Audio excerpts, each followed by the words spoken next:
ଆଜି ଦେଖିବାକୁ ମିଳିଲା ମଞ୍ଚ ଉପରେ ନବୀନ ବାବୁଙ୍କ ଓଡ଼ିଆ ଅସ୍ମିତାର କଥା ଭଳିଆ ନମସ୍କାର କରିଥିଲେ। ତାଙ୍କୁ ପାଛୋଡ଼ି ନେବା ପାଇଁ ଆସିଥିଲେ ଧର୍ମେନ୍ଦ୍ର ପ୍ରଧାନ ଶିକ୍ଷାମନ୍ତ୍ରୀ ଆଉ ନେଇ ଯାଇଥିଲେ ନେବା ବେଳେ ଆମର ମହାମହିମ ରାଷ୍ଟ୍ରପତି ବି ମଞ୍ଚ ଉପରେ ଥିଲେ, ନମସ୍କାର କରିଥିଲେ, ନବୀନ ବାବୁକୁ ବସିବା ପାଇଁ କହିଥିଲେ।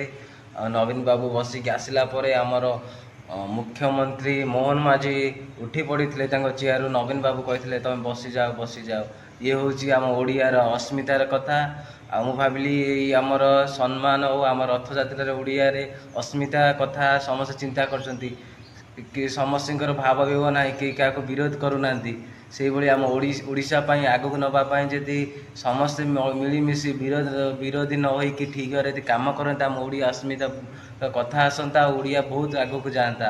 ମୁଁ କହୁଛି ଆମ ଯେଉଁ ରାଜନେତାମାନେ ଭାଇ ଅଛନ୍ତି ସମସ୍ତେ ଆମର ବିରୋଧୀ ଦଳ ଭାବେ ବିରୋଧୀ ହୋଇକି ନ କାମ କରିକି ସମସ୍ତେ ମିଶିକି ଏକଜୁଟ ହୋଇକି କାମ କଲେ ଆମ ଓଡ଼ିଶା ଅସ୍ମିତାର କଥା ଆସିବ, ଓଡ଼ିଶା ଆଗକୁ ବହୁତ ଯିବ।